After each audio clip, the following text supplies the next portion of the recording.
예, 오늘은 어쨌든 2022년 1월 1일입니다. 해마다 1월 달에 1월 1일 날 이거 신년 예배를 드렸는데 보통 10시에 했죠. 근데 오늘은 6시에 원래 이게 있었기 때문에 6시로 했습니다.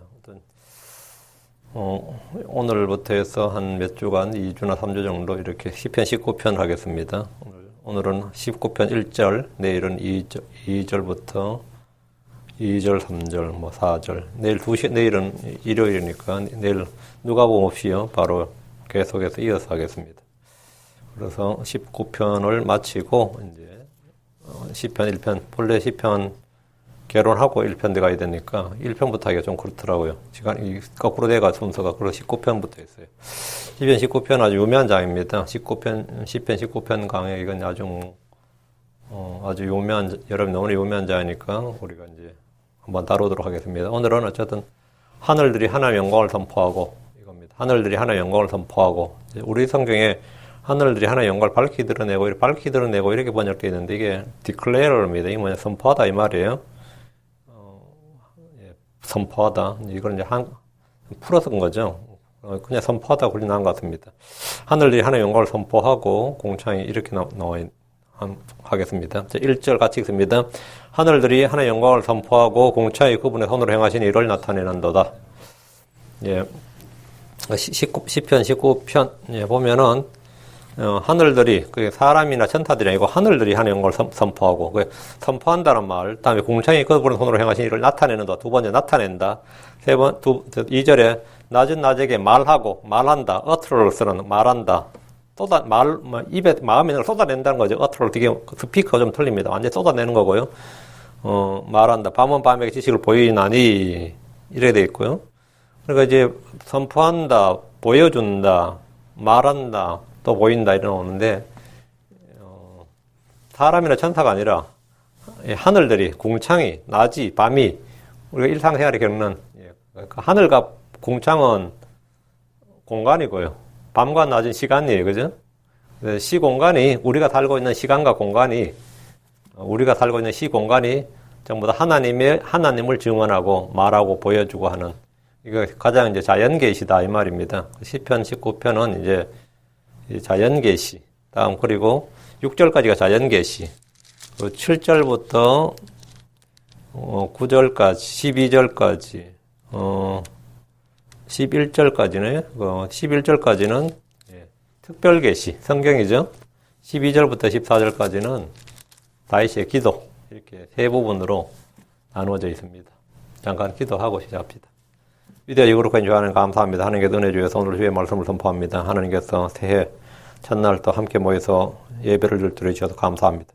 아버지 하나님께서 이 시간을 복 주시고 은혜 주셔서 아버지 하나님 올 한 해도 풍성한 하나님의 말씀이 쏟아지고 선포되고, 정말 하늘과 공창과 해와 낮과 밤이 하는 것보다 더 부지런히 저희가 주의 위대하심과 주의 신격과 주 하나님 주 예수 그리스도의 오심과 또 주께서 행하신 모든 일들을 저희가 밝히 드러내고 선포할 수 있도록 해주시길 간구합니다. 또 모든 사람들에게 그것을 보여줄 수 있고 대답해 줄 수 있도록 해주시길 원합니다. 다른 아버지 하나님께서 말씀 속에 두신 하나님의 모든 것들을 저희에게 또 계시해 주셔서 저희가 말씀을 잘 배우고 깨달아 알고 마음의 기쁨과 성령이 충만할 수 있도록 해주시길 원합니다. 전능자 하나님께서 이 시간을 또 복 주셔서 이 자리에 함께한 모든 혼들을 기억하시고 하나님께서 성령으로 충만케 하여 주시고 올 한 해도 건강을 지켜주시고 저희 몸을 지켜주시고 저희 혼을 지켜주시고 마음과 생각을 지켜주시고 저희 영을 주의 은혜와 주의 영으로 충만케 해주시옵소서. 아버지 하나님께서 참으로 모든 일을 주관하고 계심을 믿습니다. 하나님 아버지, 저희가 모든 걸 주께 의탁하고 주님께 맡깁니다. 주님 도와주십시오. 감사드리며 주의 성기도합니다. 아멘. 예. 원래 2022년은 시편 19편으로 시작하겠습니다. 시편 19편은 시편 119편과 더불어 이 말씀장이라고 부르는 시편입니다. 시편 말씀장 하는 것은 7절부터 11절까지가 말씀에 관한 것인데 1절부터 14절까지 전체를 말씀장이라 그러긴 조금 약간 이상하지 않나 싶지만 이 시편 19편은 하나님의 책이 두 권이다 이거예요. 하나님의 책은 두 권이다. 하나는 자연이고 하나님 만든 창조, 하나는 성경이다 이 이야기예요. 근데 이제 말씀장으로 부르는데 시편 19편은 본문 앞에 딱 보시면 뭐라 되어 있어요. 악장에게 준 다윗의 시 이렇게 되어 있죠. 1절 위에다가 그 제목이 뭐 붙어 있어요. 20편 또 악장에게 준 다이셋이, 21편도 악장에게 준 다이셋이 이래 돼 있죠. 악장에게 준 다이셋이, 악장이 뭐예요? 성가대죠. 성가대 대장이지. 요즘 말하면 지휘자죠. 예. 오케스트라가 있으면 지휘자가 악장이라고요. 악장에게 준 다이셋이 이래 되는데, 악장에게 주었다는 말은 이 시를 말이죠. 성전에서 노래로 부를 수 있는 가사로 써서 성가대 지휘자에게 주었다는 말입니다. 그럼 성가대 지휘자 여기서 뭘 하는 거죠? 다윗이 가사를 줬으니까 곡을 만들어야지. 작곡을 해야 되죠. 다음에는 그걸 성가대 연습을 시켜서 연주하고 노래하는 거예요. 성전에서. 그 악장에게 다윗은 뭘 했냐면 계속해서 가사를 준 거예요. 이거 노래 붙여서 노래해라 이렇게. 그 시편 악장에게 준 다윗이 악장에게 준 아삽의 시와 같은 표현이 많이 나옵니다. 그 악장 여두둔에게 준 다윗이 이런 말처럼 악장 이름이 나오는 시편도 있습니다. 시편 39편이 악장 여두둔 이렇게 나와요. 그 악장에게 주었다는 말이 붙은 시편이 시편 150편 중에서 총 55개입니다. 다윗은 뭐 전투에 능한 그 장군이었죠. 전쟁에 능한 그 장군이었는데 실제로 다윗은 굉장히 그 음악에 능한 사람이었습니다. 참 장군과 음악이 좀 안 어울리긴 하는데 다윗은 사실은 아주 음악에 능한 사람이었어요. 그는 악한 영에 사로잡힌 사울 왕을 위해서 하프를 연주했고 노래로 부를 수 있는 이 시편 가사를 노래 가사를 굉장히 많이 썼습니다. 그리고 악기를 직접 만들어서 연주할 수 있는 사람이었고요. 아모스 6장 5절에 보면 현악기 소리에 맞추어, 현악기란 것은 요즘 같은 바이올린이나 비올라나 이런 게 첼로나 현악기죠. 옛날에 하프, 근데 성제에 쓰는 악기들, 현악기 소리에 맞추어 노래를 부르며 다윗같이 자기를 위하여 악기를 창안하고 이런 말이 나와요. 다윗같이 자기를 위해서 악기를 창안했다. 다윗이 뭐 했다는 거예요? 다윗이 자기를 위해 악기를 창안했다. 악기가 우리가 있는 악기 만드는 거야. 목수의 재질이 있으면 되지만 악기를 창안했다는 말은 이거 엄청난 이야기예요. 악기를 창안했다. 예를 들어 누가 검은고 만들었다. 가야금 만들었다. 이거 어때요? 엄청난 거지. 다윗이 만든 악기의 이름이 뭔지 잘 모르겠는데 성경에 보면 다윗이 악기를 창안했다. 악기를 만들었다고 나옵니다. 우리는 다윗이 노래를 잘 부른다. 연주를 잘한다. 하프 잘 타는 거 우리가 알고 있고 연주를 잘한다 정도가 아니라 자신만의 악기를 제작할 수 있었던 사람이라는 사실을 볼 수 있습니다. 음악에 엄청난 재능이 있는 사람이에요. 음악에 관한 한 다윗은 탁월한 재능의 소유자였습니다. 그는 여러 가지 악기 연주에 능했습니다.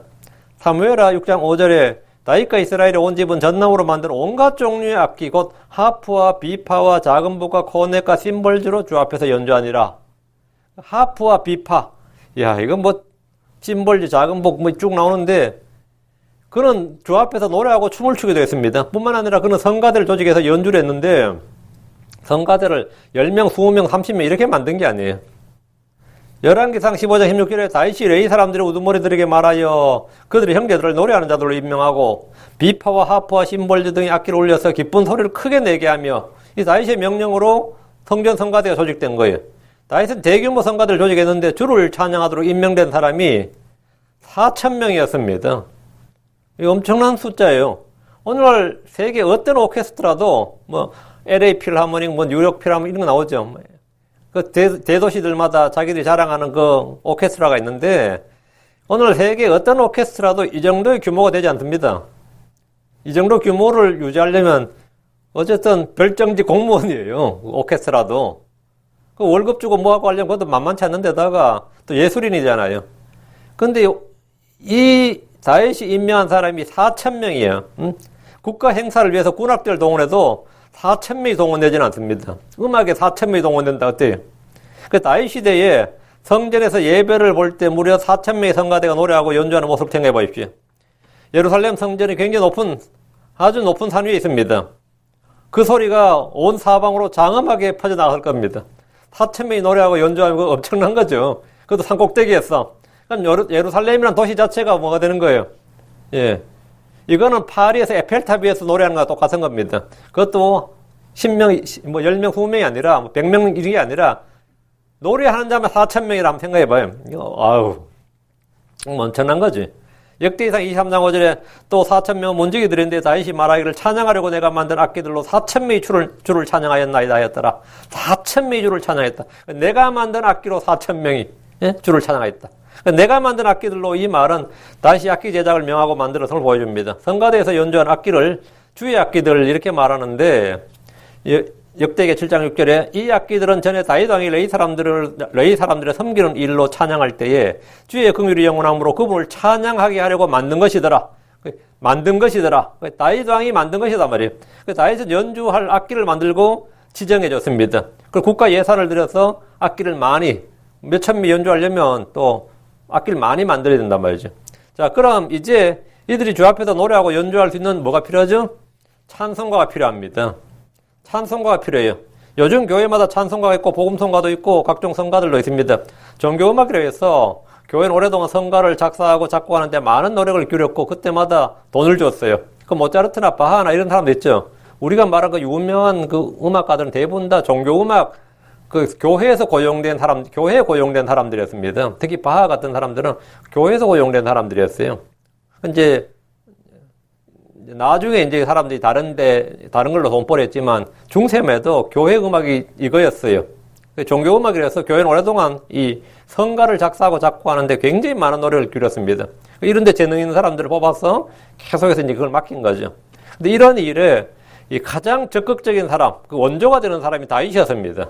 이러니 다윗이 원조였어요. 다윗은 찬양대가 연주하고 부를 노래를 많이 지었습니다. 노래는 백성들에게 주의 법과 주의 훈계를 가르치는데도 유용한 도구였습니다. 우리는 지금 시편 19편을 좀 강의를 하지만 이스라엘 사람들은 시편 19편이 뭐였던 거죠? 노래였던 거지. 그 사람들이 이게 우리가 지금 애국가 부르듯이 아니면 미국에 지금 국가는 아니지만 하여튼 뭐 행사 때마다 부르는 노래 있죠. 그런 노래처럼 시편 19편이나 20편, 21편은 이스라엘 사람들에게는 그들의 찬송가였다고. 이게 그냥 시편 이게 자체가 찬송가예요. 우리가 침례교 찬송가하고 이게 노래 미리 부르듯이 이 자체가 그들에게 노래였단 말이죠. 노래였어요. 그러니까 노래는 백성들에게 이 주의 법을 가르치는데, 주의 훈계를 가르치는데 굉장히 유용한 도구였습니다. 여러분이 찬송가를 부를 때 가사를 주위에서 보는 분이라면 그 가사들 속에 성경의 중요 교리가 다 기록되어 있다는 걸 알 수 있습니다. 찬송가 가사에는 십자가와 피와 대속과 주 예수님의 신격과 재림과 휴거, 부활, 성리 열매, 찬양, 천지 창조 이런 게 다 나옵니다. 이런 모든 교리들이 사실 이 성경에 이 성경 찬송가 가사에 웬만한 주요 교리는 다 들어있어요. 가사를 쫙 보면. 다윗 역시 찬양대가 부를 노래 가사에 모세오경과 이스라엘의 역사와 하나님의 존재와 신격, 권능, 그리고 예언의 말씀을 모두 다 다루었습니다. 시편은 모두 주를 찬양하고 성도의 주의 말씀을 가르치려는 목적에서 기록된 시로 노래 가사들입니다. 그리고 시편 1편부터 150편을 쫙 보면 이게 지금 이 모세오경의 역사나 사무엘상하, 열왕기상하, 역대기상하 거기 나온 내용이 다 있어요. 시편에.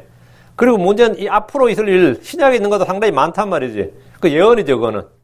이거는 역사와 예언을 다 다루고 있다고요. 그들의 역사와 예언, 율법을 이 노래 가사로 다 담아놓은 거예요. 그 시편 150편 속에는 성경 전체가 축약되어 있습니다. 시편은 모두 주를 찬양하고 성도들에게 주의 법, 주의 말씀을 가르치려는 목적에서 기록된 노래 가사, 그 시인데 다 노래 가사들입니다. 다윗의 아들 솔로몬 역시 이 노래 가사를 만드는 데는 일가견이 있었습니다. 그 1000편 이상의 노래를 만들었습니다. 그 열왕기상 4장 32절에 보면 1005편의 노래를 만들었다고 되어 있어요. 노래는 반복해서 부르다 보면 쉽게 외울 수 있기 때문에 자연스럽게 그 말씀이 마음에 있고 입에 있게 됩니다. 시편 19편은 다윗이 쓴 시로서 악장에게 준 것입니다. 성가대를 지휘한 악장은 다윗에게 받은 시를 가사로 삼아서 노래하고 연주했습니다. 성전에서 제사장들이 번제 업무를 드릴 때 성가들은 동시에 노래를 불렀습니다. 역대기하 29장 27절에 히스기야가 명령하여 번제 업무를 제단 위에 드리게 아니라 번제 업무를 드리기 시작할 때 나팔과 또 이스라엘 왕 다윗이 정한 악기와 더불어 주의 노래가 시작되니라. 여러분 다윗이 정한 악기와 하랬죠. 번제 업무를 드릴 때 같이 나팔과 이스라엘 왕이 정한 악기, 다윗이 정해준 악기들, 비파와 하파, 심벌, 작은 복, 이렇게 쭉 이런 걸로 전부 다 노래가 시작됐다. 연주와 노래가 같이 시작됐다고요. 그 다윗의 시편들 중에서 오늘 우리가 공부할 시편은 19편입니다. 이제 우리는 곡조는 성경에 곡조는 없어요. 곡은 없고 조가 있는 거, 노래가 있는 거죠. 노래 가사만 있는 거죠, 지금. 우리가 공부할 건 이제 이거 어떻게 연주했는지, 어떻게 음료를 붙였는지 잘 모르겠고, 이 자체가 어쨌든 그때 불렀던 노래였다, 이 말이죠.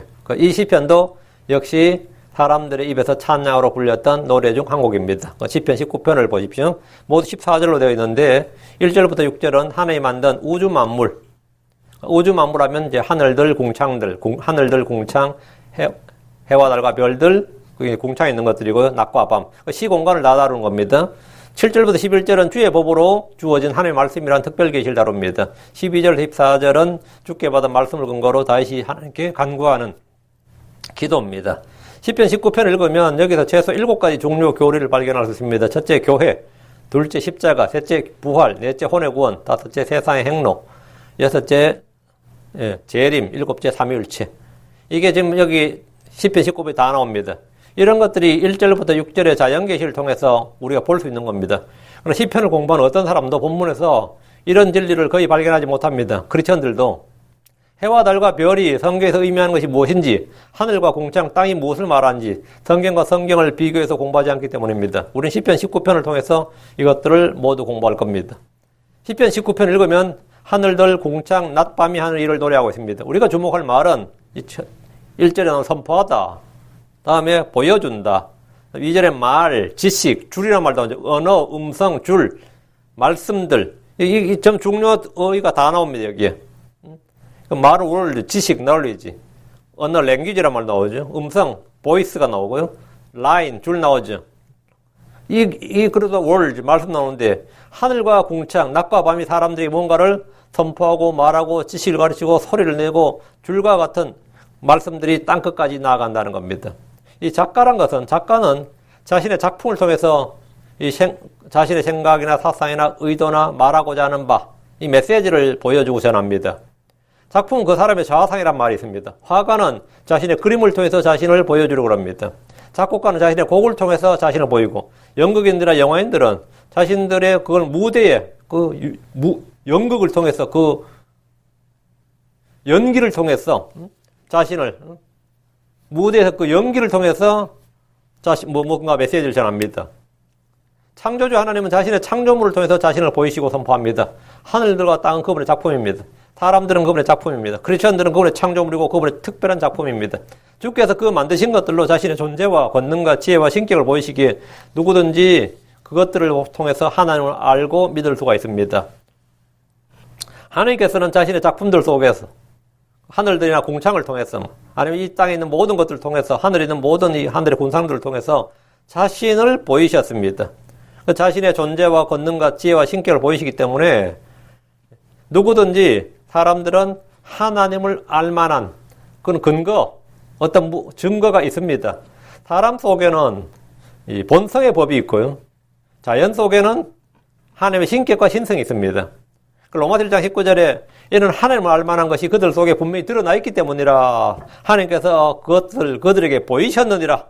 하나님을 알만한 것들이 그들 속에 분명히 드러나 있다. 하나님을 알만한 것들이 분명히 드러나 있다. 그리고 하나님께서 그것을 그들에게 보이셨느니라. 사람들에게 보이셨다고요. 그래서 성경은 말하기를 로마서 1장 20절에 그분의 보이지 아니하는 것들과 그분의 영원하신 권능과 신격은 세상의 창조 이후로 분명히 보이며 만들어진 것들을 통해서 깨달아 알 수 있나니 그러므로 그들이 변명할 수 없느니라. 사람들은 분명히 알 수 있다고. 하나님은 보이셨고 드러나 있고, 사람들은 깨달아 알 수 있다. 그래서 사람들은 하나님의 존재에 대해서 몰랐다, 이렇게 변명할 수 없다, 믿을 수 없었다, 이거 변명할 수 없다는 거예요. 하나님께서 사람들에게 성경을 주시기 전에 자연 만물을 통해서 자신을 계시하셨습니다. 다윗은 어릴 때 아버지 양떼를 지키는 목동이었습니다. 그는 자연에서 자란 사람으로서 하나님 주신 두 가지 진리, 두 가지를 통해서 진리를 공부했습니다. 첫째는 자연, 둘째는 성경입니다. 다윗은 자연 만물 속에서 하나님의 존재와 권능과 경이로움을 충분히 보았고 체험했습니다. 하늘의 해와 달과 별들은 그에게 주 하나님의 영광과 신격을 알려주었습니다. 양떼를 치면서 산과 들, 땅의 모든 나무들과 초목들을 통해서 그는 하나님을 배우고 알았습니다. 창조물을 통해서 창조주를 아는 것은 사실 자연스러운 일입니다. 자연과 성경은 결코 모순되지 않습니다. 모든 창조물은 창조주 하나님이 만드신 작품입니다. 오늘날 과학자들의 어떤 과학적 발견이나 법칙은 창조주 하나님께서 이미 만드신 작품 속에서 발견하는 것이지 그들이 발명하는 것이 아닙니다. 어떤 과학적 법칙도 과학자들이 만든 게 아니에요. 과학자들은 단지 찾아내는 것뿐입니다. 알아냈다, 발견했다는 것이지 과학자들이 자연과학의 법칙을 만들 수가 없는 거예요. 예를 들면 우리가 인력의 법칙이다, 만율력의 법칙이다 그러면 그런 게 과학자들이 만든 게 아니죠. 발견한 거지. 그럼 만든 게 아니라고요. 모든 법칙은 다 만든 게 없습니다. 물은 몇 도에서 끓는다. 그럼 발견한 거지. 만든 게 아니라 몇 도에서 끓도록 만든 건 아니라고요. 모든 게 다. 그 과학자들은 발견하는 거예요. 그냥 발견할 뿐이에요. 하나님께서 자신의 창조물 속에서 둔 것들을 발견한 거지. 자연법칙이나 물리법칙은 사람들이 만들 수 없습니다. 만들어진 것들 속에서 찾는 겁니다. 근데 그걸 굉장히 자랑하지만 만드신 분을 자랑하는 게 아니라 지가 찾았다고 자랑하는 거죠. 알아냈다, 발견했다고. 다윗은 들에서 주께서 지으신 작품들, 하늘과 달과 별들을 깊이 생각했습니다. 그냥 멍 때리고 양친 게 아니다 말이죠. 신시한탄하면서 내가 양이나 치고 있냐 이러진 않았어요. 시편 8편 3절에 주의 하늘들 곧 주의 손가락으로 지으신 작품과 주께서 정하신 달과 별들을 내가 뭐했다? 내가 깊이 생각하오니. 다윗이 깊이 생각했다는 거예요. 주의 하늘들, 주의 손가락으로 지으신 작품들. 그 시편 지금 19편 1절 2절에 관한 내용을 시편 8편에서는 내가 깊이 생각했다는 거예요. 다윗은 자연과학과 천문학과 지질학과 물리학과 식물학 등 어떤 자연과학도 성경과 모순되거나 부딪힌다고 생각하지 않았습니다. 소위 과학적 발견이라는 모든 것은 주의 작품을 공부한 결과물이기 때문입니다. 하늘들과 땅은 주 하나님의 존재를 부정하거나 불신하기 위해서 존재하는 것이 아닙니다. 그것을 관찰하고 깊이 생각하고 탐구하는 모든 이들에게 주 하나님의 존재를 선명하게 계시해 주는 것들입니다. 다윗에게 하늘과 땅은 또 하늘과 땅에 존재하는 모든 것은 주님을 알게 하는 선명한 증거들이었습니다. 이는 다윗뿐만 아니라 모든 사람들에게 그러합니다. 시편 102편 25절에 주께서 옛적에 땅에 기초를 놓으셨으며 하늘들은 주의 손이 이루신 작품이니이다. 하늘들이 주의 손이 이루신 작품이라잖아요. 하늘들이 주의 손의 작품입니다. 작품은 작가의 사상과 능력과 세계관 등을 보여주고 자신을 밖으로 표현하는 도구입니다. 주께서는 창조물들을 통해서 자신의 지혜와 권능을 드러내셨습니다. 하나님께서 자신의 신격을 선포하셨습니다. 시편 19편을 보면 1절에 선포한다, 나타낸다, 2절에 말하다, 보인다, 3절에 음성, 언어, 줄, 또 4절에 말들, 이런 단어들이 해와 달과 낮과 밤에 사용되고 있습니다. 천사들이나 사람들이 아니라 자연 만물이 주 하나님을 선포하고 보여주고 그분에 대해서 말하는 선포자들이라는 겁니다. 그 우리를 가르치는 교사들이라는 거예요. 성경이 주어지기 전에, 성경이 인류에 주어지기 전에 하나님은 자연 계시를 통해서 사람들에게 말씀하시고 가르치셨습니다. 욥기 35장 5절에 욥기에 보면 하늘들을 바라보고 살펴보라. 그대보다 더 높은 구름들을 바라보라. 하늘들을 바라보고 살펴보라. 구름들을 바라보라. 보라는 거예요. 보라고. 하늘들을 바라보고 살펴보라. 그것들을 바라보고 살펴보라는 것은 그것들이 선포하고 말하고 보여주고 가르치기 때문입니다. 주께서 만드신 작품 중에서 가장 뛰어난 작품, 주의 성품과 신격을 가장 잘 드러내는 작품은 당연히 사람입니다. 그 중에서 크리스천들입니다. 크리스천은 주께서 선한 행위를 하도록 창조한 자들로서 그분의 작품입니다. 그러나 이 땅에 타락한 사람들, 죄 많은 사람들은 주 하나님을 드러내는 것이 아니라 마귀의 속성을 자꾸 드러냅니다. 거짓이나 속임수나 더러운 말, 음행, 색욕, 탐욕, 이것은 하나님의 성품을 드러내는 게 아니라 말이죠. 이거는 마귀의 속성을 드러낸다고요. 예. 이는 그들의 아비 마귀에서 났기 때문입니다. 우리는 하나님에서 났고 하나님께 속하지만 온 세상은 타악함 가운데 있음을 우리가 잘 압니다. 자, 본문을 보겠습니다. 19편 1절. 하늘들이 하나님의 영광을 밝히 드러내고 공창이 그분의 손으로 행하신 일을 나타낸도다. 성경이 이 땅에 사람들에게 주어지기 전까지 구약은 하나님의 존재와 능력과 신격을 계시하는 가장 강력한 도구였고 우리를 가르치는 선생이었습니다. 사람들은 성경을 알지 못하던 때에 하늘을 보면서 뭔가를 배우려고 했습니다. 하늘의 계시를 받기 위해서 얼마나 많은 사람들이 애를 썼는지 봅니다. 그런 일을 하는 사람이 점술가, 점성술 그런 거죠. 그들이 하는 게 뭐죠? 하늘의 계시를 받겠다고 하늘 쳐다보는 사람들이에요. 하늘을 보고. 하늘이 뭔가를 가르쳐 준다고 생각했기 때문에 하늘을 보면서 그 하늘의 별자를 뭐라 그래요? 천문이라고 불렀어요. 천문. 문자가 뭐 하늘 천자야. 그럴 문자입니다. 그 별자리를 그냥 별자라 그러지 않고 천문이라고 했다고요. 하늘의 글이란 말이에요. 하늘의 글. 그 이에 관한 공부를 뭐라고? 천문학이라고 그러죠. 지금도 천문학자라 그래요. 문이 뭐냐? 그럴 문자입니다. 하늘 자체를 책으로 본 거예요. 그래서 저걸 천문학이라고 그래요. 천문이라고 그랬어요. 하늘이 그들이 읽고 배우고 공부해야 될 글이었던 거. 그게 하늘 자체가 그들의 책이었던 겁니다. 하늘은 모든 사람이 볼 수 있는 하나님의 작품이고 하나님의 책입니다. 하늘이 선포하고 공차에 보여주는 것은 하나님의 영광과 그분의 손으로 행하신 일입니다. 하늘들 보면 아무리 무식한 사람이 보아도 끝이 없어 보입니다. 주께서는 끝이 없는 분입니다. 한계가 없는 분입니다. 우주를 연구하는 사람들은 우주가 무한하다고 그들은 막 단언합니다. 하나님의 권능과 지혜와 명체는 무한합니다. 하늘은 높습니다. 하나님은 높으신 분입니다. 하늘은 크고 광대합니다. 하나님은 크고 광대하신 분입니다. 어떤 날 하늘을 보면 너무나 맑고 깨끗합니다. 청명한 하늘은 하나님의 성품을 그대로 보여줍니다. 그런데 어떤 날 하늘을 보면 캄캄하고 검습니다. 이것은 하나님의 진노의 날, 주의 날을 보여줍니다. 어떤 날 하늘을 보면 붉습니다. 하늘을 보면 늘 같지만 수시로 다르게 변해 보입니다. 하나님은 변하지 않는 분이지만 때로 기뻐하시고 때로는 분노하십니다. 하늘은 주의 손으로 지은 작품이기 때문에 그것을 지으신 작가와 저자의 생각과 사상, 뜻과 계획이 하늘에 그대로 드러납니다. 하늘에 그대로, 우리 하늘을 쳐다보면 하늘이 수시로 계속해서 변하는 것을 볼 수 있습니다. 수시로 변하는 걸. 하늘과 땅을 만드신 분은 하나님입니다. 궁창의 해와 달과 별들을 만드신 분은 주 하나님입니다. 역대기상 16장 26절에 백성들의 모든 신들 우상들이나 주께서는 하늘들을 만드셨도다. 주께서는 하늘들을 만드셨도다. 시편 33편 6절에 주의 말씀으로 하늘들이 만들어지고 하늘들의 온 군대가 그분의 입에 숨에 의해 만들어졌도다. 하나님이 만드신 하늘들이 하나님의 영광을 선포하고 그분의 손으로 행하신 일들을 보여주는 것은 놀라운 일이 아닙니다. 그냥 우리가 언제든지 확인할 수 있는, 지금 현재 누구라도 확인할 수 있는, 성긴 하늘이란 말이 있는데 하늘이 어디 있어? 이런 게 아니란 말이지. 그냥 바로 하늘이란 것은 항상 우리가 볼 수 있는 거다 말이죠. 낮이나 밤이나 볼 수 있는 게 하늘이에요. 낮이나 밤이나 어디서나 볼 수 있는 거라고. 그 하늘들이 하나님의 영광을 선포하고 그분의 손으로 행하신 일들을 보여주는 것은 모든 사람들, 어느 지역에 사는 모든 사람들, 동서고골 막론하고 누구든지 그냥 눈을 들어 보기만 하면 언제라도 보고 확인할 수 있습니다. 다시 1절. 하늘들이 있는데 여기다 하늘들은 복수형으로 사용되어 있습니다. 하늘들은 지금 복수형이죠. 하늘이 아니라 하늘들이 이랬죠. 창세기 1장 1절의 하늘은 단수형입니다. 근데 대부분의 현대 역본들은 창세기 1장 1절의 하늘을 단수가 아니라 복수형으로 번역을 했는데 이는 처음에 창조하였던 하늘이 지금 있는 하늘들이 된 과정을 완전히 가려버리는 성경의 변개입니다.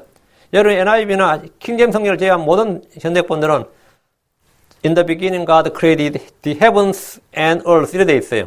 heavens, 창세기 1장 1절이 heavens로 되어 있는 성경은 다 가짜입니다. 여러분 서점 갔을 때 이게 킹제임스 성경이 아니냐, 창세기 1장 1절만 펴봐도 알아요. heavens하기 복수형으로 되는 거 다 가짜예요. 모두 부패하고 변개된 성경입니다. 창세기 1장 1절에서 주께서 하늘과 땅을 창조하셨는데 그때 하늘은 창세기 1장 2절에 보면 물들과 어둠 속에 있었습니다. 땅만 물들 속에 있었던 게 아닙니다. 하늘과 땅이 전부 다 물들 속에 있었어요. 깊음 속에 있었다고. 물들 위에 성령이, 하나님의 영이 움직였다고.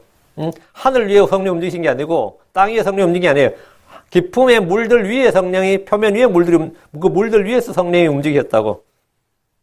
우주 자체가, 하늘과 땅 자체가 뭐라고? 창세기 1장 1절에서 하나님께서 처음에 하늘과 땅을 창조하셨어요. 그 하늘과 땅은 물들 속에 있었다고요. 땅만 물 속에 있었던 게 아니에요. 하늘도 물 속에 있었습니다. 그래서 하나님께서 그 하늘을 어떻게 하신 거예요? 물 속에 물을, 나누셨죠. 물을 나누셨다고요. 하나님은 물들과 물들을 나누셔서 궁창을 만드셨습니다. 그 궁창을 하늘이라고 부릅니다. NIV나 리빙 바이블에는 궁창이라는 단어가 존재하지 않습니다. 성경이 말하는 하늘들은 첫째 하늘, 둘째 하늘, 셋째 하늘입니다. 첫째 하늘은 구름이 있고 새가 날며 비와 눈과 이슬과 우박을 땅에 내립니다. 우리가 낮에 눈으로 보는 하늘이 첫째 하늘입니다. 둘째 하늘은 해와 달과 별들이 있는 곳입니다. 이것은 밤에 볼 수 있는 하늘입니다. 하나님께서 넷째 날 만드신 것이 해와 달과 별들입니다. 하늘은 둘째 날 만드셨고, 빛이 있으라 첫째 날. 다음에 하늘은 둘째 날 만드셨는데, 자, 하늘들의 해와 달과 별들은, 넷째 날 만들었지. 창세기 1장 16절에 하나님께서 커다란 두 광채를 만들어서 큰 광채는 낮을 다스리게 하시고 작은 광채는 밤을 다스리게 하시며 또 별들도 만드셨더라. 큰 광채 해와 달이죠. 다음에 별들도 만드셨다. 그 해와 달과 별들을 만드셨다고. 그 해는 낮에 보이지만 달과 별들은 밤에 보입니다. 놀랍게도 사람은 낮에 보는 하늘보다 밤에 훨씬 더 크고 광대한 하늘, 더 높고 멀리 하늘을 볼 수 있습니다. 낮보다 밤에 더 멀리 볼 수 있어요. 그 낮에는 파란 하늘 가는데 파란 하늘은 보통 10,000피트, 12,000피트 이 정도예요. 우리가 낮에 볼 수 있는 하늘이 해의 실체 빼고는 사람의 시야에 보이는 게. 그럼 밤에는 몇 광년이에요. 보이는 이 시야가. 밤에 훨씬 더 높고 멀리 넓게 볼 수 있다고. 특이하게도. 예. 그리고 이 둘째 하늘들 위에, 첫째 하늘 있고 둘째 하늘 있죠. 둘째 하늘들 위에 물들이 있습니다. 시편 148편 4절에 하늘들아, 또 하늘들 위에 있는 물들아, 너희는 그분을 찬양할지어다. 하늘들 위에 하늘들아 이랬거든요. 참 이게 한국말에도 이게 있어요. 하늘이 하나가 아니라는 걸 한국 사람들 알았습니다. 기독교 문화가 없는 나라도. 그러다 이 천외천이란 말이 있어요. 하늘 밖에 하늘. 이 하늘 있고 하늘 밖에 하늘이라는 거예요. 그게 둘째 하늘이란 말입니다. 그 위에 또 하늘. 그 하늘 밖에 하늘이 있으면 알라 이런 게 있거든요.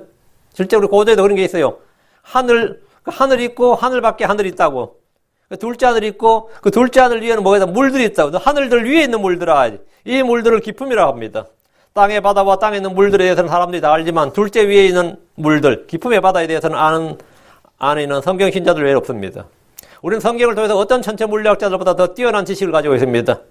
욥기 37장 18절 그대가 그분과 더불어 단단하고 부어 만든 거울과 같은 하늘을 펼쳤느냐. 단단하고 부어 만든 거울과 같은 하늘을 펼쳤느냐. 부어 만든 거울과 같은 하늘. 이게 뭐예요? 부어 만든 거울과 같은 하늘. 단단히 부어 만든 거울이라는 표현을 주목하시고 그런 하늘이 있다는 거예요. 38편 30절 물들은 돌로 숨긴같이 숨겨져 있고 기품의 표면은 얼어있느니라. 그럼 이제 딱 와닿죠. 거울과 같은 하늘을 펼쳤느냐. 거울과 같은 하늘은 어떻게 된 거죠? 기품의 물들이 표면이 얼어있다고. 그 얼음이 뭐라고요? 거울과 같은 하늘이라고 말이죠. 거울과 같은 하늘이다. 부어 만든 거울 같은 하늘이다. 기품의 표면이 얼어있습니다. 사도 요한이 이것을 이제 셋째 올라가서 봤어요. 그걸 수정 같은 유리바다라고 했습니다. 계시록 4장 6절에 그 왕자 앞에 수정 같은 유리바다가 있고 왕자 한가운데와 왕자 둘레는 앞뒤에 눈이 가득한 네 짐승이 있더라. 수정 같은 유리바다가 있고 그랬어요. 그러니까 둘째 하늘 위에 물들 바다에 대해서는 성경이 말하는 그대로 우리가 알고 믿으면 됩니다. 바로 주의 왕자가 있는 곳이 셋째 하늘입니다. 이곳은 성도들이 지금 죽으면 혼이 가는 낙원입니다. 고린도서 12장 2절과 4절에 내가 그리스도 안에 있는 한 사람을 알았는데 그 사람 14년 전에 셋째 하늘로 채 올라가느니라. 몸 안에 있었는지 내가 말할 수 없으며 몸 밖에 있었는지 내가 말할 수 없으나 하나님은 아시느니라. 그러니까 이것은 주의 거처이고 또한 우리가 거할 거처입니다. 셋째 하늘이라는 말씀을 기억하면서 셋째 하늘로 채 올라가느니라 했죠. 채 올라갔다. 이게 휴거예요. 셋째 하늘로 채 올라갔다고. 그리고 4절에 그가 낙원으로 채 올라가서 말할 수 없는 말들을 들었는데 사람이 그것들을 말한 것은 법에 어긋나느니라. 낙원으로 채 올라갔다. 셋째 하늘로 채 올라갔다. 사도 바울은 셋째 하늘로 채 올라갔는데 여기서는 낙원으로 채 올라갔다 했습니다. 셋째 하늘이 바로 낙원입니다. 낙원은 셋째 하늘에 있습니다. 다시 1절. 하늘들이 하나님의 영광을 밝히 드러내고 그 하늘들이 하나님의 영광을 밝히 드러낸다. 이 하늘들은 공간인데 이 해를 사용하셔서 이 하늘들로 하여금 빛과 어둠을 나누시죠. 밤과 낮이 된다고. 우리가 지금 어둠이 맺다 이 말은 뭐죠? 이 지금 땅 위부터가 셋째 하늘까지 다 하늘이에요. 그렇죠? 우리 1m, 2m, 3m의 공간도 하늘이라고. 이게 전부 다 이 공간 자체가 다 하늘이라고요. 땅 지편 바다 위에 10cm만 해도 바다 수표면 10cm도 그것도 바다고 100m 위도 바다이고 1000m 위도 바다 위 1000m 위도 하늘이고 10,000m 위도 하늘이고 뭐 몇 킬로 밖에가 바다가 아니라 바다 위에 1cm도 바다 위 1cm도 하늘이에요.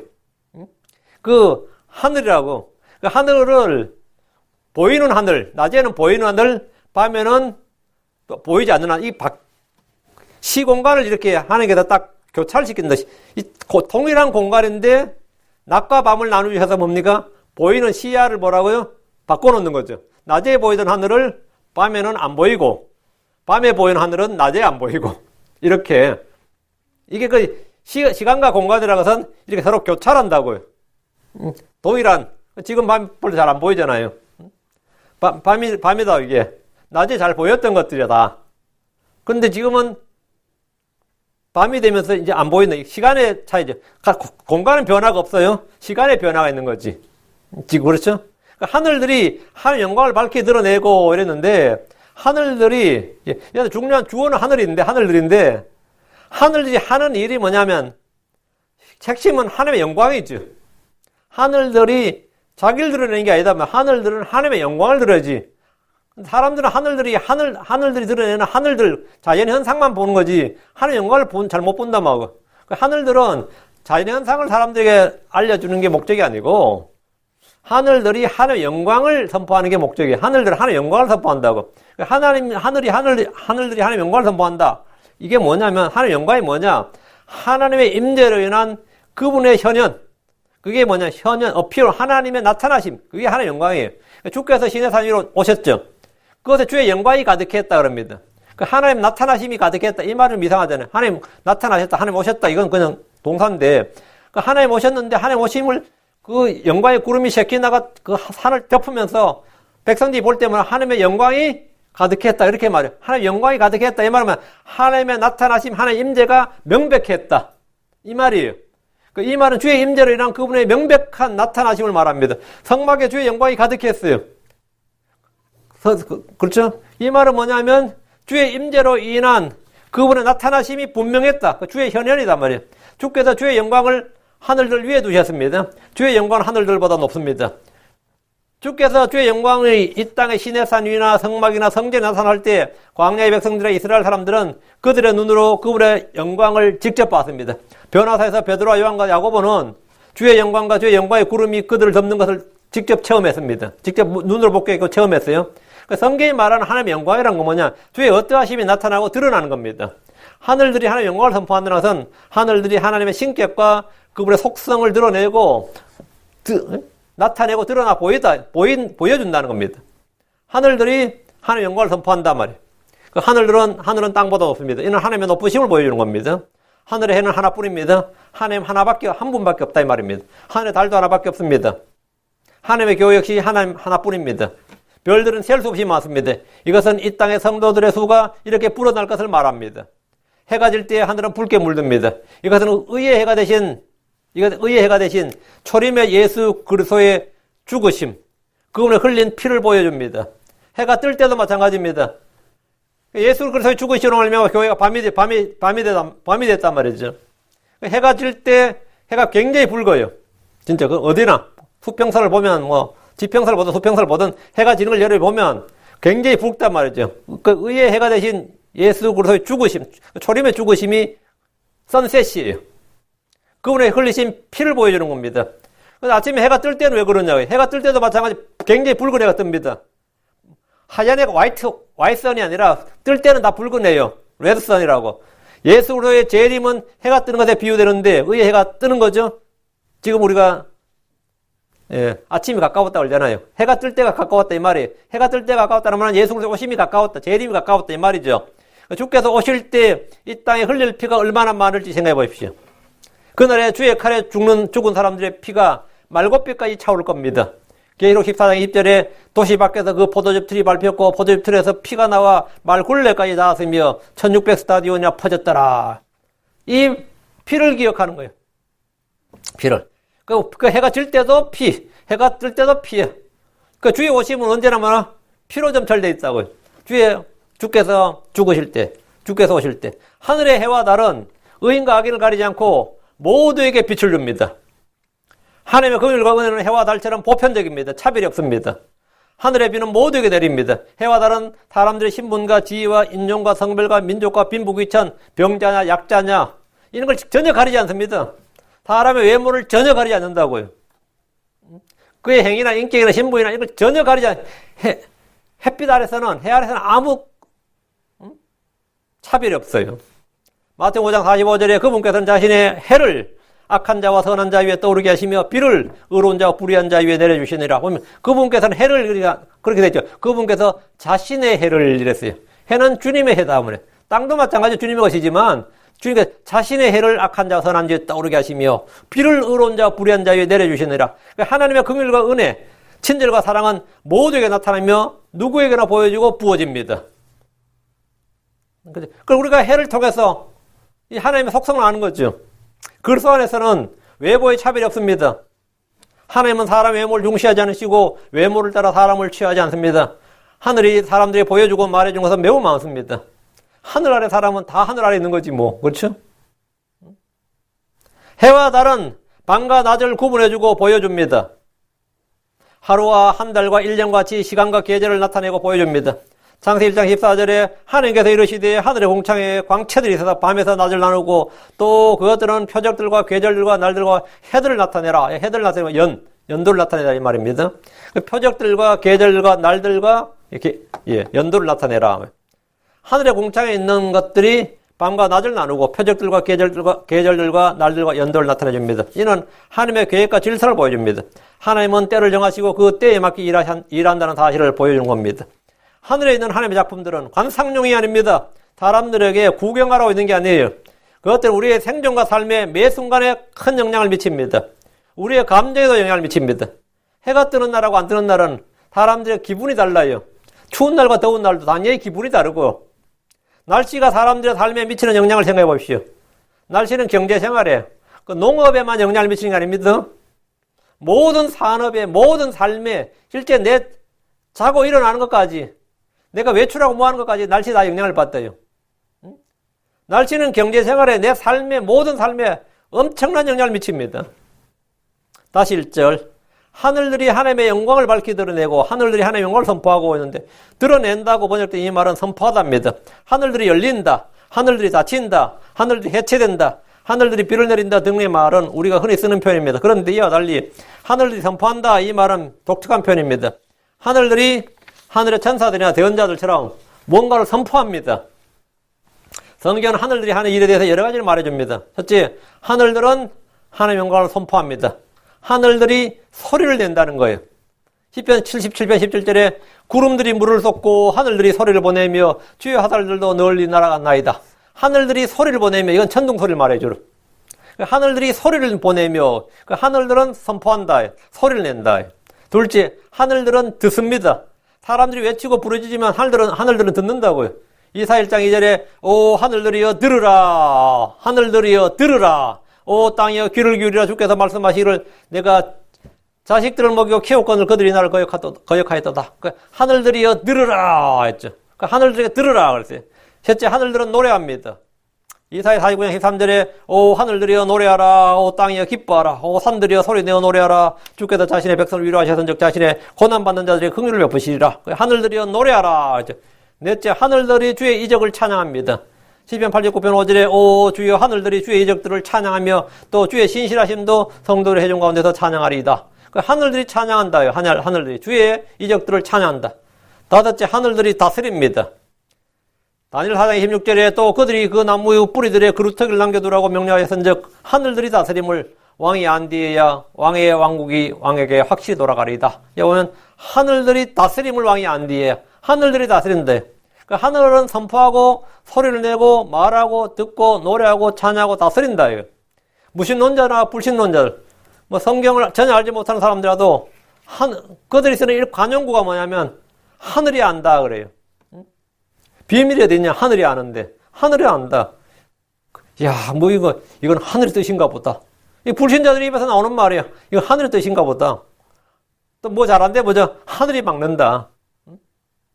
하늘이 막는다. 이런 표현을 씁니다. 진리의 말씀, 믿음의 말씀은 결코 사람들이 멀리 있는 것이 아닙니다. 신명기 3장 14절에 오직 말씀이 내게 심히 가까이 있어 내 입에 있으며 내 마음에 있나니 그러므로 내가 그것을 행할 수 있느니라. 여기 보면 말씀이 내게 심히 가까이 있다. 내 입에 있으면 내 마음에 있나니. 그들 속에서 하늘이란 말이 계속 나와요. 야, 이건 뭐 하늘이 점지한 건가 보다. 그런 말도 쓰죠. 이건 하늘의 운명인가 보다. 하늘이. 그건 자연스럽게. 크리스천입니까? 그러면 안 그래요. 크리스천 아니에요. 너무나 자연스럽게 하늘들이 하늘 일에 대해서 막 이야기한다고. 하늘들이 선포하는 게 뭡니까? 하나님의 영광입니다. 하늘들이 하나님의 영광을 선포하고, 하늘들보다 더 분명하고에 또 크게 오랫동안 이 세상 사람들에게 하나님의 영광을 선포하는 게 없습니다. 그런 게 없어요. 하늘들은 창조된 때부터 지금까지 계속해서 하나님의 뜻 가운데서 하나님의 영광을 선포하고 있습니다.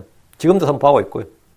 하늘이 하나님의 창조물인 줄 몰랐던 사람들은 이 하늘이 하나님인 줄 알고 하늘을 하나님인 줄 알고 하늘을 경배했어요. 그게 동양인들, 특히 중국 사람, 한국 사람들은 이 천이란 뜻이 뭐예요? 천이 곧 신이야. 그래서 이 하늘을 공경하라, 경천사상이라 그래요. 하늘을 공경하라. 하늘의 명령이다. 그래서 뭐죠? 천명이라 그러죠. 이건 하늘의 명령이다. 하늘 믿는지 안 믿는지 몰라도 그 말이 그래. 천명이라 그래요. 그리고 누가 갑자기 팍 죽었다 뭐 뭐라 그래요? 천벌 받았다 그래요. 하늘의 벌을 받았다 이 말이에요. 그리고 천의를 알아야 된다. 그죠? 뭐 하늘의 뜻을 알아야 된다 이 말이에요. 천으로 시작하는 말이 엄청 많습니다. 제가 어릴 때 들었던 한문 시간에 봤던 게 순천자, 흥, 역천자, 망이었어요. 순천자가 뭔지죠? 순이 순종한다는 말입니다. 순천, 하늘의 명에 순종하는 자는 자자 몸자자예요. 하늘의 명에 순종하는 자는 흥하고, 역천자, 하늘의 명을 거역하는 자는 망한다. 야, 내가 크리스천 되고 나서 깜짝 놀랐어요. 그 동양 사람들에게, 특히 중국 사람, 한국 사람들에게, 이 한자 문화권 사상 사람들에게 천이란 건 뭐였어요? 천이고 하늘이고 그들은 하나님이었다고, 신이었다고. 그걸 천신사상이라고 합니다. 그러니까 황제를 뭐라 그럽니까? 천자라 그러는 거예요. 하늘의 아들이다 이 말이야. 지 말단은 천자다 이런 말 쓰는 거예요. 그러니까 하늘과 하늘 동해로 쓰는데 물론 하늘을 공경하면 아니지. 하늘은 하나님의 창조물이지 하늘이 하나님은 아니죠. 하나님이 하늘을 창조했고 하늘은 하나님의 영광을 선포한다고. 그러니까 하늘이 하나님의 영광을 선포하는데 사람은 하늘이 선포하는 하나님의 영광을 들어야지. 그거를 배우고 알아야지. 하늘을 그냥 섬겨버리면 안 되지요. 그러니까 성경을 보면 하늘이 하나님의 작품이고 하늘이 하나님의 영광을 선포하고 하나님의 의를 선포한다고요. 이사야 45장 8절에 하늘들아 는 위에서부터 의를 내리며 창공은 의를 내려부을지니라 땅은 열리고 그들은 구원을 가져오며 의는 함께 솟아날지어다. 여러분 너희는 위에서부터 하늘들아 너희는 위에서부터 의를 내리라. 너희는 위에서 의를 내리라. 창공은 의를 내려부을지다. 뭐 하늘, 창공, 공창. 그 의를 내려부으라는데 의를 내려부는다. 이게 뭐예요? 하나님께서 이 땅에 내려오신다. 이거. 하나님의 의신 예수 그리스도가 하늘에서부터 이 땅에 오시는 거. 사람 오신다. 그 의를 내려붓는 거예요. 그 하늘들이 그 하늘에게 했던 하나님, 그 예수 말씀이 하나님이 사람의 몸을 입고 자기 위에 종의 행을 하시고 이 땅에 내려오시는 거지. 그 하늘들 위에서부터 그래서 위에서부터 의를 내리며 이 말이에요. 그 땅은 열리고 그들은 구원을 가져오며 의인은 함께 솟아날지어다. 이건 뭐냐? 땅은 열리고 무덤에서 주님 부활하시는 거예요. 그 땅은 열리고 그들의 구원을 가져오며 구원자이신 예수님께서 부활하신 거다고. 의인은 함께 솟아날지어다. 의가 솟아난다. 예, 예수님께서 땅에서 뭡니까? 죽은 자들에서 땅에서 솟아났다고. 땅에서 일어났다고요. 그게 뭐냐? 의가 솟아나는 거예요. 그러니까 의인은 하늘에서 쏟아 부어지고 땅에서 솟아나는 거지. 이제 무슨 말인지 알겠죠? 하늘이 그분의 의를 내리고 하늘이 그분의 의를 선포한다고요. 이 시편 50편 6절에 하늘들이 그분의 의를 밝히 드러내리니 하나님께서 친히 심판자가 되시는도다 셀라. 하늘들이 그분의 의를 밝히 드러내리니 하늘들이 그분의 의를 선포한다. 하늘들이 예수를 선포한다 이 말이에요. 모든 백성들이 그분의 영광을 보는도다. 우리가 해와 달을 보면서 아니 우리가 서양 사람들은 해가 지는 걸 좋아합니다. 해가 지는 걸 보러 저녁 되면 막 해 지는 거 보러 선셋 보러 막 구경 나가요. 호텔에 있다가.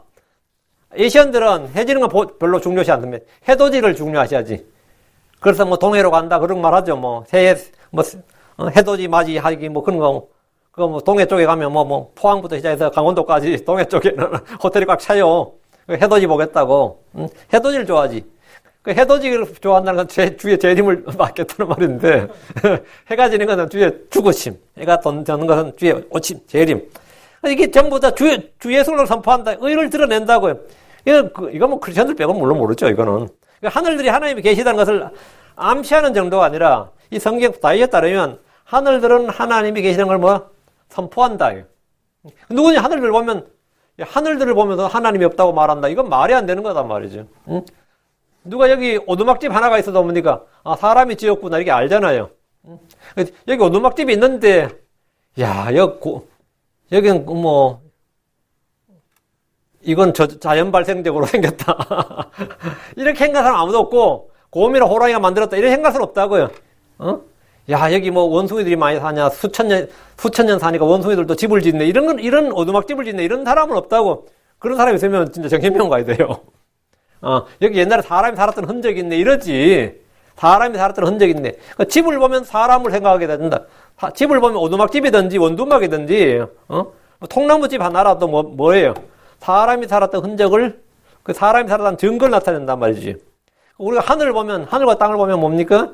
하나님의 하늘을 보면서 하나님의 존재에 대해서 나 모르겠다. 그건 전혀 말이 안 되는 소리. 그건 뭐 변명의 여지가 없어요. 다시 1절. 궁창이 그 부분에 손으로 행하신 일을 나타내는도다.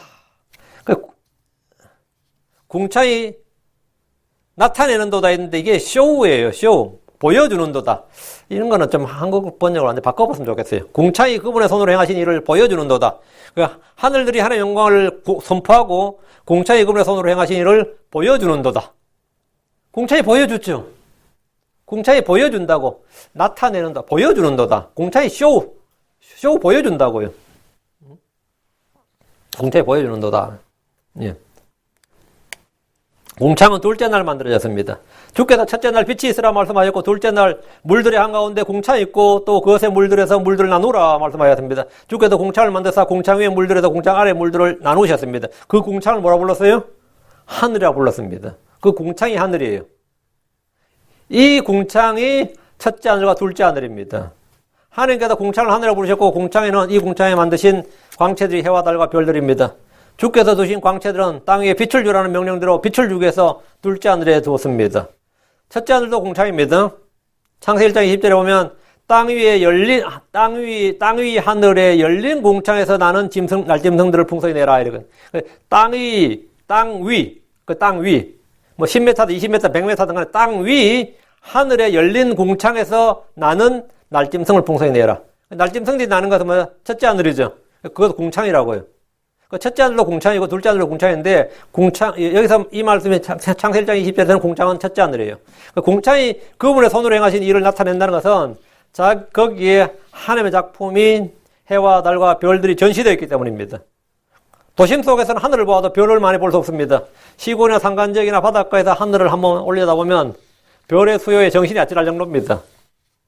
제가 서울에 있어 밤하늘 보면 이 LA에서 밤하늘 보면 별로 별이 많이 안 보여요. 제가 시골에서 밤하늘 봤을 땐 진짜 엄청났거든요. 그러다가 지리산에 친구 있어서 그 집 갔다가 밤에 지리산에서 별을 보는데 이야 정말 별들이 정말 그렇게 많을 수가 진짜 별들이 쏟아지는 거예요 진짜 한마디로. 저는 시골에서는 은하수도 많이 봤는데 지금도 은하수 못 본 지가 얼마나 지난지 은하수가 안 보이잖아. LA 산트장 은하수 못 본 지가 20년 넘었어요. 은하수 못 본 지가. 은하수 보려면 바닷가로 어디 산거 가야 돼. 정말 엄청 어릴 땐 그렇게 매일 봤던 은하수인데 수만 개가 아닙니다. 진짜 셀 수 없을 정도로 별들을 볼 수 있는데 그 궁창은 그분의 손으로 행하신 일을 보여줍니다. 이것은 믿음의 눈, 영적 지각의 눈이 필요한 것이 아니라 그냥 육신의 눈만 있으면 볼 수 있는 겁니다. 망원경이 있으면 더 멀리 더 많이 볼 수 있습니다. 우리는 하늘과 땅을 만드신 주께 복을 받았습니다. 우리의 도움은 하늘과 땅을 만드신 주로부터 옵니다. 시편 124편 8절에 우리의 도움은 하늘과 땅을 만드신 주의 이름 안에 있도다 했습니다. 주께서 크신 권능과 뻗은 팔로 하늘과 땅을 만드셨습니다. 이 말은 주께 너무 어려운 일이 없다는 말입니다. 그분은 전능하신 분입니다. 지혜와 명철이 무한하신 분입니다. 궁창의 별들은 구원받은 성도들입니다. 다니엘 12장 3절에 지혜로운 자들은 궁창의 광채같이 빛나고 많은 사람을 의로 돌아서게 하는 자들은 별들같이 영원뭉토록 빛나리라. 그래서 이 무식한 이 성경도 안 믿는 많은 사람들도 저 별은 나의 별 막 그렇게 하죠. 별 하나하나를 자기에게 뭐 그 인기 막 부여하죠. 별들이 왜? 성도들을 상징하는 거기 때문입니다. 성경에서 별들 하면 천사들 아니면 성도들이에요. 근데 크리스천들은 보면 부활의 몸을 입은 사람들은 너희는 하늘의 천사들과 같이 되어 이랬죠. 그래서 이 별들이에요. 그래서 구원받은 성도들은 별들이단 말이지. 그거는 많은 사람을 의로 돌아서게 하는 자들은 별들과 같이 영원 뭉토록 빛나리라. 부활한 성도들은 예, 별들이다. 궁창의 광채가 해와 달 별들입니다. 지혜로운 자들은 주를 두려워하는 자들, 주의 말씀을 듣고 행하는 자들입니다. 그들은 별들과 같이 궁창의 별들과 같이 빛난다. 그래서 이 궁창은 하나님이 하신 일들을 보여주는데 우리가 보여주니까 우리는 그걸 늘 보는 겁니다. 한 번도 별을 못 봤다. 그런 분 없죠. 해와 달을 못 봤다. 그런 사람 없어요. 다 봤다고. 하나님 작품을 다 봤어요. 하나님은 보여줬습니다. 어떤 사람이, 어떤 악인에게도 다 보여줬습니다. 복으로 혼들 얻는 자들, 지혜로운 자들입니다. 성경은 우리에게 어리석은 자가 아닌 지혜로운 자가 되라고 했습니다. 말씀을 듣고 믿는 자가 지혜로운 자입니다. 그 말씀을 듣고 행하는 자가 지혜로운 자입니다. 지혜로운 자는 뭐 같다? 예. 궁창의 광채같이 빛나고, 궁창의 광채가 뭐예요? 해, 달, 별들이에요. 궁창의 광채같이 빛나고, 우리가 주를 위해서 더 많이 일하는 사람은, 예. 그날 부활 때 그 영광이 다르다. 해의 영광, 달의 영광, 별과 별들의 영광이 다르도다. 했습니다. 우리가 성도들은 각자 주님 앞에서 받을 상급이 있습니다. 그 상급은 각자 다릅니다. 당연히 다릅니다. 우리는 그 볕을 보면서, 달도 있고, 별들도 다 다르다. 빛이 다르다. 해와 달은 당연히 빛이 다릅니다. 해의 밝기와 달의 밝기는 완전히 다른 거고, 별들과 별들도 어떤 별은 훨씬 더 밝고, 우리가 나누죠. 1등성, 2등성, 3등성, 그렇게 나누죠. 그 나눈 거냐, 그 밝기에 따라 우리 잘 보이는 것에 따라 그런 겁니다. 상도들도 마찬가지입니다. 우리는 하나님 앞에서 우리가 행한 모든 일들에 따라서 보상을 받고 영광을 받을 때 그 영광이 다 다르게 된다, 이거예요. 자, 오늘 10편 19편 1절에서 아주 간단합니다. 하늘들이 하나님의 영광을 선포하고 궁창이 그분의 손으로 행하신 일들을 보여주는도다. 이 구절을 외우시기 바랍니다. 이건 뭐 그냥 외우면 돼요. 간단해요. 하늘들이 하나님의 영광을 선포하고 궁창이 그분의 손으로 행하신 일을 보여주는도다. 나는 예, 하늘들이 선포하는 걸 듣고 본다. 그럼 나는 뭐 천문을 보는 사람이에요. 이게 정말 하늘의 굴을, 하늘의 책을 보는 사람이에요. 그 하늘의 책을 보니까, 천문을 보니까 하나님이 계시다. 하나님은 높으신 분이다. 하나님 크신 분이다. 하나님 권능이 크신 분이다. 지혜로운 분이다. 무한하신 분이다. 하나님 땅이 하늘보다 높고 하늘이 땅보다 높은 것 같지. 하늘은 당연히 이건 정리해 우리는 다 그걸 읽을 수 있습니다. 그러니까 우리는 천문을 읽는다고. 이게 천문가야. 크리스천들이 사실 진정한 천문학자들이야.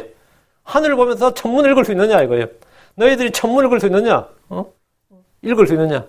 그 별의 수요를 보면서 또 그 별의 밝기를 보면서 부활의 영광에 대해서 너희들 읽을 수 있느냐? 성도들은 성경 신자들이 읽을 수 있습니다. 그게 뭐냐? 천문을 읽는 자들이에요. 우리가 뭐예요? 사실은 천문가들이에요. 해가 뜰 때 붉은 그걸 보면서 그 빛을 보면서 그 강선을 보면서 그게 라인이라고요. 그게 지금 성경에 나온다고요. 4절에 나오죠. 그것들의 줄이 온 땅을 두루나갔고 줄 라인하고 나오죠. 그것들의 줄이 이건 성경 신자는 왜는 모릅니다. 그것들의 줄이 빛이 쫙 비칠 때 아니면 한 줄기 빛이 여러 별똥별이 비칠 때도 쫙 그 라인이 쫙 하늘을 가로지르죠. 그 라인이 쫙 가는 걸 한줄 다 봤죠. 이 모든 게 성경에 지금 10편 19편에 게시되어 있는데 요 내일 두현 연자 2절부터 5절까지 내일 영광으로 하도록 합시다. 오늘은 하늘들이 하나님의 영광을 선포하고 오늘 여기까지 1절까지 하기로 하고요. 계속해서 이번 기회에 10편 19편을 그냥 10대 읽어가지고 그냥 잘잘 외우도록 하시기 바랍니다. 지난번 10편 2, 3편을 했는데 오늘은 10편 19편을 이렇게 제대로 공부해서 이 말씀이 내 평생에 이게 이런 말씀이었는지도 그냥 지내면 평생 모릅니다. 평생 그냥 읽는 거지 뭐 평생 몰라요. 그리고 이거 강의하는 분들도 그냥 제대로 그냥 뭐 어떻게 하지. 제가 이거 강의집을 엄청나게 많이 이번에 샀어요. 돈을 꽤 들었는데 진짜 사고 나서 아까웠어요. 솔직히 이번에 아마존에서 엄청 주문해서 10편 엄청 주문해서 샀는데 솔직히 굉장히 아까웠어요. 너무 내용이 빈약하고 없어가지고 솔직히 진짜 10편 19편 펴서 딱 봤는데 3분 5분 읽고 나니까 끝이더라고요. 그래서 완전 그냥 덮었는데 하나님께서 지혜와 계시형을 많이 주셔서 저희가 이 성경에 밝혀진 이 성경에 계시된 그리고 우리 정말 이 이스라엘 사람들이 이걸 노래로 불렀다는데 우리는 이걸 뭐 노래로 부르지 못하더라도 그냥 많이 읽어서 저절로 외워질 수 있도록 그냥 잘잘 못 외우더라도 그냥 나올 수 있도록 그렇게 합시다. 이 신년에는 10편 19편으로 한번 시작해 봅시다. 기도합시다.